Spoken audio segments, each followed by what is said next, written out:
Icons of Real Estate, Oregon. Are you ready to learn from the real life experiences and the proven money making secrets of Oregon's top producers? If you're an ambitious real estate agent in Oregon ready to skyrocket your business, then this podcast is for you. I'm your host, Maureen Healy, licensed Oregon realtor. Tune in weekly where every guest will have a story to tell and tips to share to help you increase your own business. Brought to you by the Masters in Real Estate Marketing, Arter SEO, and your all-inclusive real estate platform, Icons of Real Estate.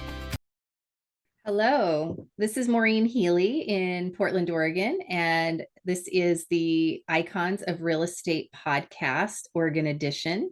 I'm here with Javier Puga Phillips with Cascade Hassan Sotheby's. Welcome, Javier. Thank you for being here today.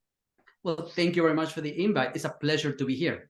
I'm glad you could make it on this wonderful Friday afternoon. I always like to start finding out how people came into real estate as a career and a little bit of your history before we go into your current business.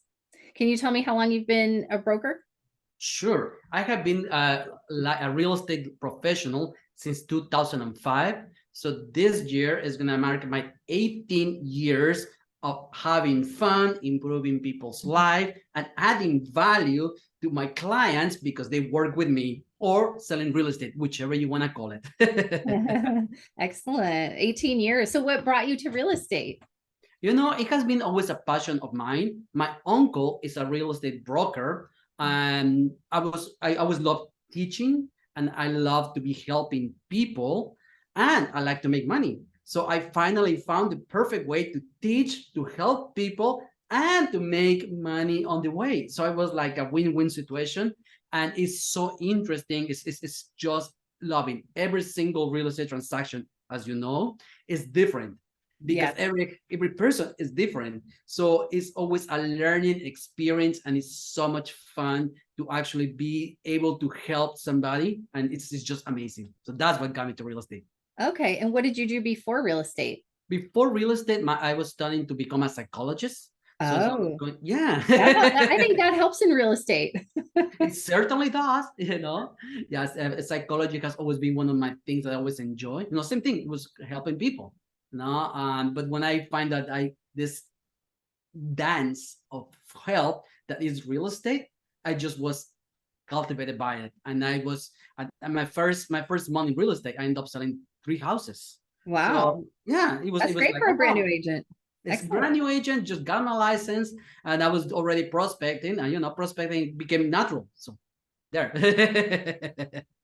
And what kind of specialties do you have? Do you focus on a certain type of market or a certain type of client? Well, I am a certified luxury agent. I work over a decade in the Beverly Hills market. So that sounds fun. Thank you. It was a lot of fun, a growing experience. So I have deep roots into the Beverly Hills market. However, for me, it has always been interesting to help people to create wealth, personal wealth, but more important, what we're talking about is generational wealth. So that's one of my biggest passion. So I did a little bit of the REOs back in the market crash. So yeah, I've been all over the place, but definitely a certified luxury agent has worked for me. Okay. Beverly Hills, that is a very unique market in and of itself. Are there any kind of fun or unique transactions that you remember that you could share with us? Oh, definitely. Actually, I can share right now. I still have a listing in California because I'm a dual agent officer. It is 40 acres of land in Lake Arrowhead. So the very top of the mountain. So it's a very fun listing because there's multiple possibilities. And I am co-listing this property with Abby Gomez, who is a former Survivor star. Oh, fun. It is, so I dipped myself a little bit into the reality TV. And I have a lot of friends that are into the industry. So it's always fun to know. And on that note, I can tell you my favorite story is I was walking to the office in Beverly Hills, and I see this lady who looks so familiar to me. So I was like, and then she looked at me, and she was like, "Oh my God!" And I was like, "Hi," and she was like, it is you, it is you. Oh my God, so happy to see. And just going like whatever. And I was like, oh yeah, so good to see you too. And she was like, let's catch up soon, okay? I was like, okay, yeah. So I'm walking to the office, and I'm like, who is this person? Because I know her. It was Melissa McCarthy. Oh, fun. She pulled my leg. I Oh. never met her. I had no idea who she was, but she's so used to it and such a fun personality in real life that it totally got me going. I was I bet it happens to her all the time, but it was, and then the stories like that is always fun to see. Oh, that is fun. I actually lived in LA for 10 years before I moved to Portland. And there were some fun celebrity sightings that I had when I lived there too. My favorite one was Eddie Vedder, who is a singer for Pearl Jam. I saw him one day getting out of his car at a hotel with his guitar. I was super excited about that.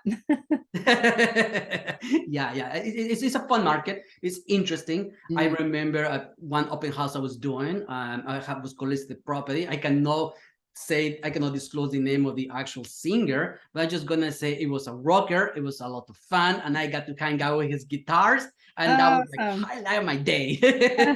Very, very important. Not a bad day at work when you get to do things like that. Exactly, and a fun payoff. The day payday when they close transactions. So yay, it's the best of the worlds. Definitely. Well, you had mentioned that one of your passions is helping people create generational wealth through real estate. Can you tell me a little bit about that and how you do that? How does that work? Most definitely. I'm Mexican. I was born in Mexico. Once we moved to the United States, and now we can see the current situation that we are in today, we know that there is a wealth disparity, and there is, like I was saying earlier, there's two types of wealth: individual wealth and generational wealth. Generational wealth is the wealth that goes from one generation to the next. There are many ways to do it. It can be cash, it can be bonds, it can be infinite number of things. For me, as a real estate professional, I like to focus my efforts into helping Latinos and BIPOC communities to buy the real estate, to get ownership, so this wealth can go to the next generation and the next generation and the next generation. My goal is to actually help to close that gap eventually by the means, by means that just then creating different transactions, different things. One of the things that I enjoy doing is teaching, like I said earlier, and I love to sit down with people, especially immigrants like myself, that at one point when I first moved to the United States, I didn't understand what a credit score was. How does that work? Why is that important? It was not even part of the culture.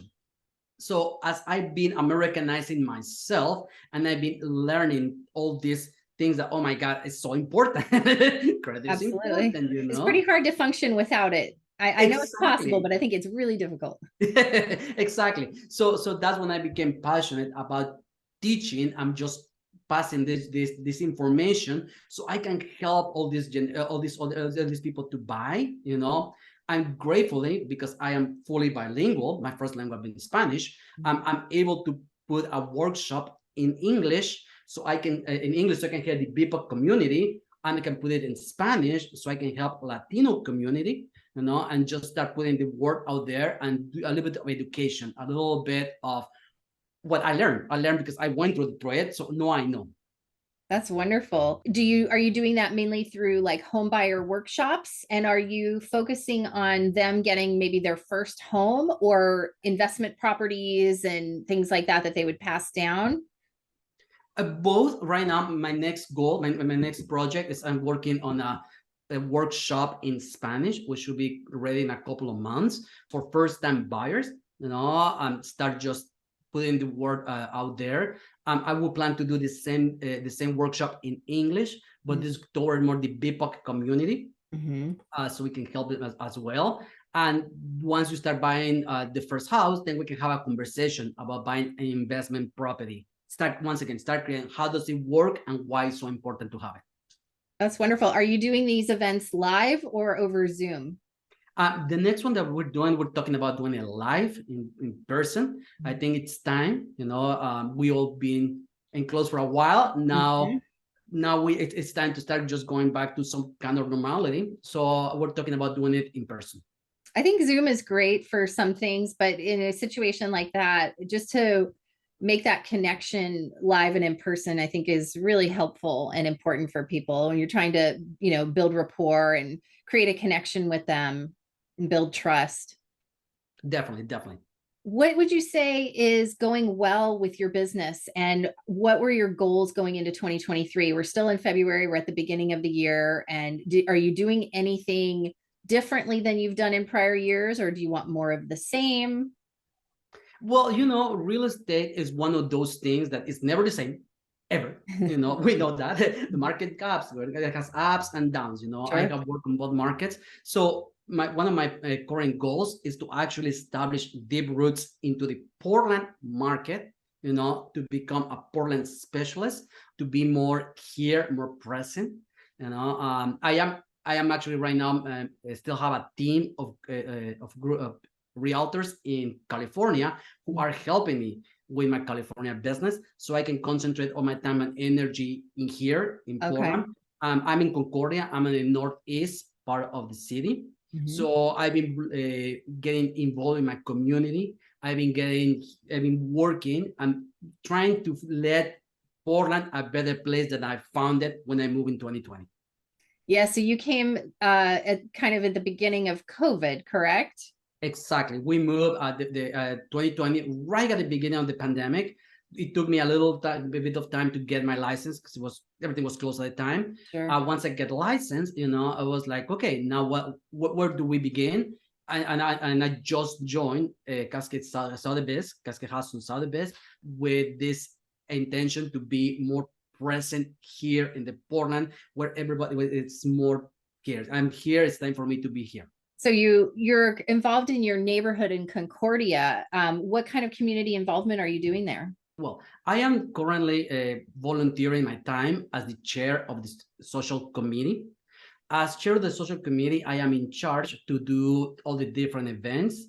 Last year, one of my big goals was to do a bi-monthly neighborhood cleanups. Mm.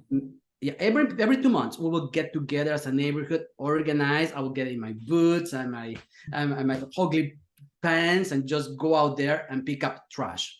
I'm a big believer that doing is more important than talking. Mhm. So, and I like to lead by example. So that's what I like to actually be. I was the first one to get in get together and start just let's do it. Let's get together. I am grateful that my community has responded Mhm. and they actually helped me and they were showing up. This year I have my first cleanup on March, and I'm very very excited to do that. In addition, I am adding and bringing back new things to the attention. I am hosting the first Gay Pride in the Northeast official event here, so we can just have our LGBTQIA community a Uh-huh. voice. I'm a member of the community. I know how important it is to have a voice and to be visible. And I'm very, very excited about that. During Pride weekend, we're going to have our first event and brought back some events for the community in general, such as the Econ, which is for the kids, a Mhm. Halloween party, and a different events where we actually get to know people and get to become together. That's wonderful. I didn't realize how active that neighborhood association is. It is, yeah, yeah. Well, it became since Well because I done. You're doing a great job. thank you. Yeah, it's a passion. It's fun. It's fun for me. It's been good for me also to get to know my neighbors. Most important, they get to know me. Sure. Because during the pandemic, a lot of people were not interested in meeting new people, and Mhm. now we are. And one of the things that I'm doing also is I write the social column for my local newspaper, and that goes to 5,500 residents in Concordia. Oh, wow. And yeah, and I'm looking for that voice. That's what I'm doing. I want to be the voice that is bringing something positive and something good, making a change. Absolutely. And I think that's a good idea for agents who are struggling to maybe find another way to connect with the people in their market. Being part of the neighborhood association and going to, coordinate events, you kind of have a built-in audience right there, and they get to know you and at the same time you're doing something positive for the immediate neighborhood. That's tangible. People can actually see the results. Oh, definitely. Actually, one piece of advice that I will give to every single agent that is out there is find your passion and be yourself. Okay. Mm-hmm. We are all different, amazing humans. Okay. And we all have different gifts.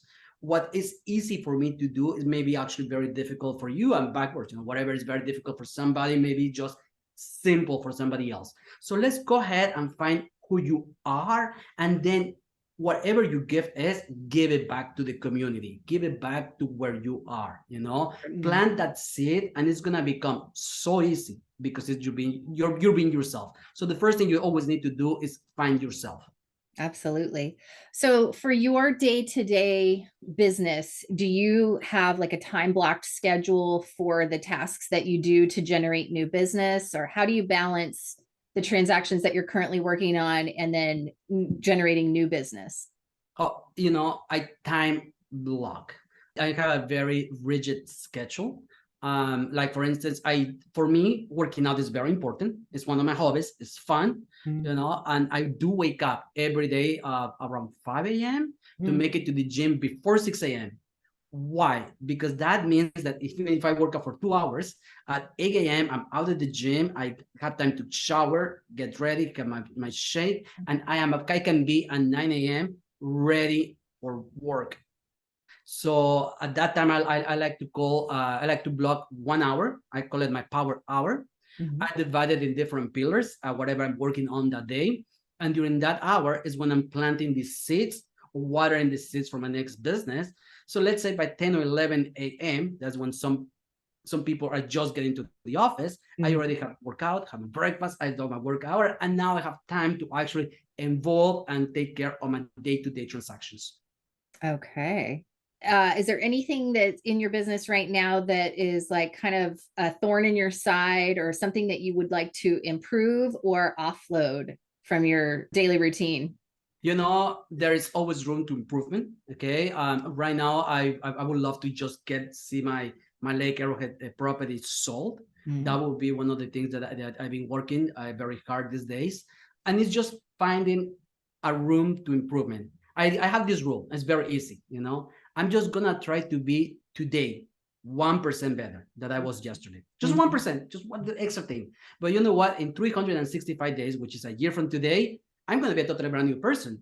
Right. But then they're going to find out that there is another area, and that's part to be human. That's part of this life experience, is to actually be a little bit better. So I don't believe in, I believe in big changes, but I believe in gradual, small changes. And that is what's going to make a difference.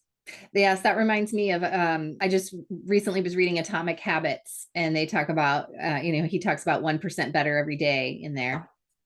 And I think that's what I heard, actually. Yeah. Great book. Love it. Habit stacking and all of that. It's a good read. I'm a little late to the party on that one, but it's very good. Never late. There is time for everything. When the student is ready, the teacher shows up. That's right. It was your time. It was your time to learn it. Before, it was after. It's right at the time. Yes. So what we're experiencing right now in our market, and not just here in Portland, but nationwide, is, we've had a couple of crazy years, the past couple of years, when interest rates were at rock bottom levels that we've never seen before. Now they're back to basically a more normal level where, in the 6%, but it's a shock to buyers who have only been in the market for the past couple of years. And then now all of a sudden the rates are much higher, and it's limiting their buying power, lowering their price point in a lot of cases. Are you seeing that affect your day-to-day business at all? And have you had to make any changes for that? I call it adjustments. I like to let my buyers know that what's going on with the current interest rate it is important. And yes, I have seen a little bit. It's just, once again, just got to be on top of what's going on and communicating, teaching, explaining. Yes, right now the interest rate is a 6 or 7, However, 20 years ago, it was a 20%, 15% interest rate. So if you are looking at the big picture, it's not that we are that bad. It's just that we are not at the 3-4% that we were a couple of years. I remember seeing in social media one of these, you date the rate and marry the house. Love it. I think that totally explains it. Rate, of course, is important, it's basic. And as my buyers, as this goes changing, this is when we're going to have to be adjusting, maybe you qualify for 500,000 before, and now you only qualify for 400. That's okay. Don't stress about it. We'll figure it out, but it's always to understand that you're only going to be getting this rate to buy the property. And there are amazing products out there. There is one that I was just listening where you actually get to buy the house, and then it's called a rate guarantee. And in 3 years, this particular lender will refinance your property for free. I have seen a couple of those programs. I think that's helpful for people. It is because it takes the fear away from people. Like, okay, well, I'm gonna get it right now, but I know I can refinance in the future if it makes sense for me. And if it doesn't, well, at least now you know that you bought at a good rate. I saw something from a lender friend the other day that said time in the market is more important than timing the market. And I think that is important to share with buyers right now who are kind of like, well, I'm just going to wait. I'm going to wait it out and wait till rates go back down again. Well, who knows when that might be? We just came off of a really long time with really low rates. I don't see it going back down that low anytime soon, but you don't want to put off buying a house for ever or indefinitely waiting for the perfect conditions. Totally agree with that. Actually, funny because this morning, Facebook shows you things you posted a long time ago. 11 years ago, I listed a 2-bedroom, 2.5 bedrooms in Silver Lake, which is a very nice area in Los Angeles, for $365,000. My gosh. Today's market, that same property probably is between the $900,000 to $1 million. So to those people who say, I may just want to wait, you still need to, if you are renting, you still have to pay rent. Absolutely. And that goes back to the generational wealth. Okay. People understanding that, that if you hold on right now, you may actually be stopping. Okay. The grass may not be green on the other side. However, if you get to this property, you can pay it right now, and you can live in this property for 30 years to pay it off, okay, or sooner, hopefully, okay, and then this is going to go to your kids. Now you are starting a pattern, because you are giving to your family the opportunity to be in the same place. Now you don't have to be moving around as a rental, okay, and eventually you will see your money back one way or another. So if people wants to wait, I say, congratulations, yes, wait. However, just take this in consideration, because no matter where you live, you're going to have to pay rent. Absolutely. And that doesn't really do much for you in the long run. It gives you a place to stay in the short term, but you're not building anything. Exactly. You're never going to get any of that money back. Exactly. You're paying someone else's mortgage so that they're building equity. Exactly. They are you're losing the potential equity that you can just be passing on to other people, to your family. What would be your best advice for an agent who has a goal maybe to double their business this year? Do the double work. What do you consider the most important tasks for growing your business? Networking has worked wonders for me. Okay. Definitely be present. Okay. One of the things that I always tell new agents, or actually did tell myself when I moved to Portland, is remember to live in the now, today. Okay. It's important to know where are you going and to have a plan, a business plan, where you're going. But the most important gift that we have today is the present. Okay. So don't stress thinking, oh my God, because that's not going to help you. Okay. Instead, look to be involved, look to be part of something that is bigger than you. And once I heard this, that it says, if your goals doesn't scare you, they are not big enough. So just put yourself a big goal that you go like, how? How? Work, dedication, just 1% better every day, and always keep in mind, where are you going? Okay. One thing that I know we had touched on before when we spoke was that you have written a book. I did. Yeah. Congratulations on being an author. Thank you very much. My book, there you go. Ah, Yeah, okay. it's Spanish. It's in Spanish right now. It's available on Amazon. It's called Hijo del Universo. Okay, and it's pretty much I'm a cancer survivor. So I went through cancer twice actually, Oh my and goodness. yeah, the second time, I went to radiation and hormone therapy, and when I was clear and I had beaten that, like when I had closed that chapter in my life, then I sat down and I wrote. I was more like a cleansing my soul, clearing my aura, whatever you want to call it. It was a soul purging, and I wrote absolutely everything I learned, I did, how important your mental state is, how important is to stay positive. When you are, especially when you are dealing with a diagnosis like this, okay, the different tools that I use to keep myself grounded, and just knowing that my goal at that point in time was to have a healthy, strong body. And today I am grateful that I have a strong, healthy body that is just wonderful, and I love my body with all my heart.